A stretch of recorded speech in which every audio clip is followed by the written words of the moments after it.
apparently has a contingency plan if something goes awry.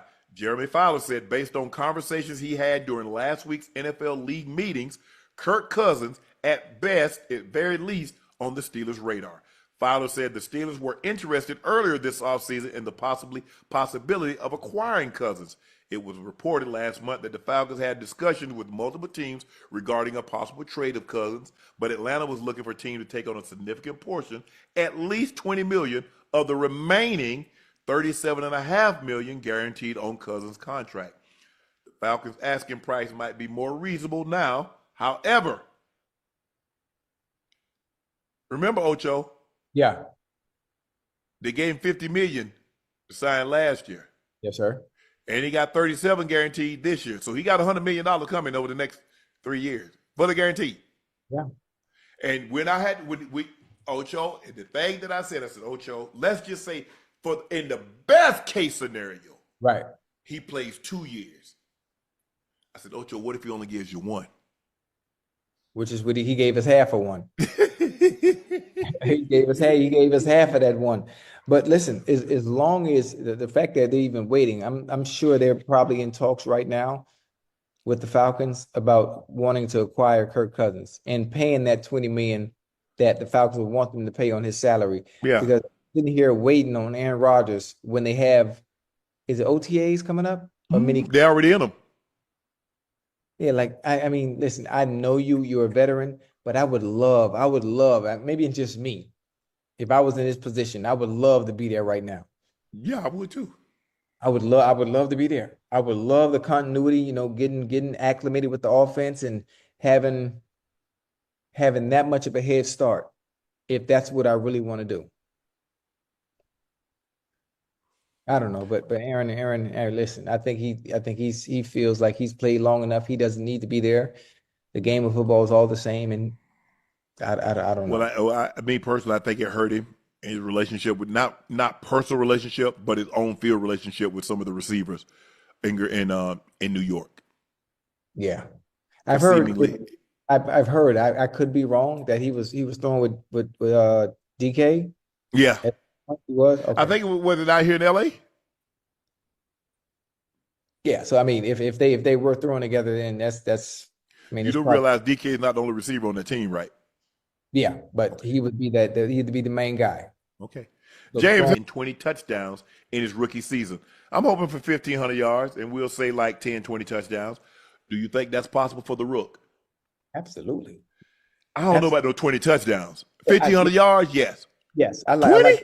Yeah, I'm trying to think, man, you probably got who? That's probably, you got to talk about Gale Sayers. I think Gale Sayers had 20 rush touchdowns his rookie season, and I think that was 1965. Go back and take a look at Gale's numbers. Gale was electric, though. The Kansas comment.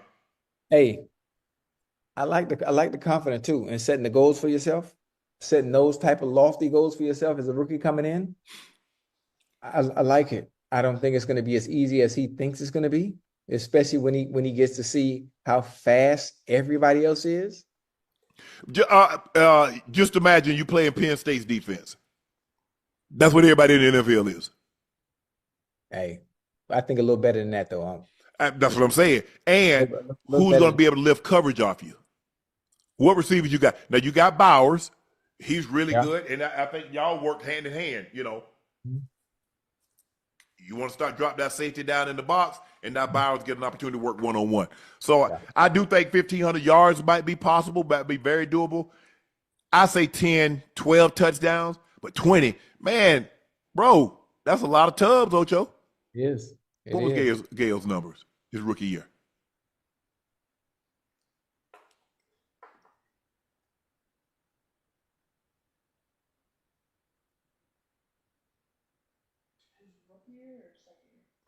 His second year is when he had those six touchdowns in a game. His first year, he even had 67 yards, but 14 touchdowns. Yeah, but they only played 12 games back then. He definitely would have had 20 touchdowns if they'd have played 5 more games. They had 14 games in 65? He came out in 64, right?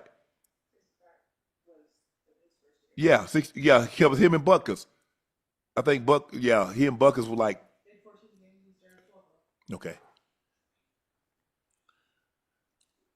I think 1,500 yards is realistic, but that's still a lot of yards, even though it's 17 games. That's still a lot of yards, Ocho. Listen, I like. That's 80 yards a game. You know how hard that is? I do. Yes, I know how hard. Listen, he gonna have to have some games where he hit He's it well over 100. and get but I'll holler at you. How was his 40 time? Just curious. What did he run the 40 in? Did he run the 40? Probably what, 4.4, 4.5?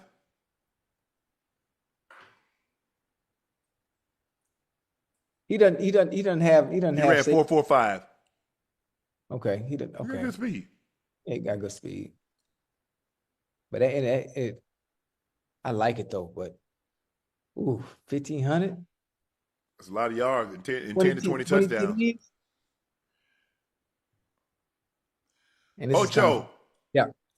Each NFL team's GOAT. Can you see that right there? They got each NFL team's GOAT. I think FanDuel did that. Yeah, matter of fact, I saw this earlier. Hold on. Do you got any objections? Hold on. Hey, Ash, if you can hear me, can you text that to my phone? My eyes are bad. I like this. Somebody sent it to me earlier too. But I was at the concert, so I wasn't able to Ash heard me? Yeah, she sent it to you. Okay, hold on, it's coming. I like stuff like this too. I mean, You have any objections based on what you see so far? Okay, there we go. I got it now. Larry Fitzgerald, absolutely. Matt Ryan, I would have loved to put Julio Jones there instead, but Yep. would it be Matt Ryan? I totally understand. The quarterback. Ravens, Ray Lewis, of course. Well, I don't know when it's all said and done if it might not be Lamar. Lamar. Okay, yeah, when it's all said and done, yeah, probably. But you got to understand, Ray gave you 2 Super Bowls now. Gave 2 Super Bowls, 2-time Defensive Player of the Year. He's universally regarded as the best middle linebacker to ever play the game. I was very fortunate to play with him for 2 years and know what he put in it to become what he became. So I ain't got no problem with that. Yeah, Brucey, I played against Brucey. Yep, Buffalo. Yep. I mean, Jim. I mean, I think for the Bills, it could have gone 2 ways. It could have been Jim Kelly or it could have been Bruce Smith. You can't go wrong either way. What do you think? I think Brucey. Okay. And plus, Brucey was a 2-time Defensive Player of the Year, all-decade player in the 80s and the 90s. Now we'll see what Josh Allen does. Can he take him to the Super Bowl and unseat him? Right. Cam, okay, yeah. Absolutely. And I think Cam also, with Cam, you can slash Luke Kuechly, even though it was short-lived. What about Pep? What about Julius Peppers? I forgot about Steve Pep. Smith. It's tougher than you think for Carolina. Yeah, it is. But Cam, quarterback, MVP, took him to the Super Bowl. I'm cool with that. Yeah. Walter Payton, okay. Yeah, hands down. Anthony Munoz, absolutely. Jim Brown, ain't nobody unseating him. No. Emmett, okay, yeah, I can live with that. Over John, Troy? okay. Uh-huh. Over Troy? Yeah. Okay. 2-time. You do realize Emmett was a 2-time league MVP, right?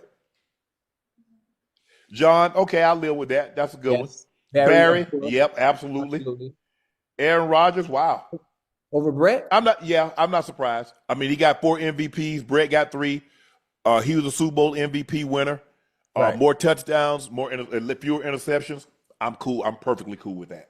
Right. And they had some great players. You got Bart Starr, James Lofton's in the Pro Bowl. My brother's going to the Pro Bowl. You have Ray Nitsky, Willie Davis, Herb Adderley.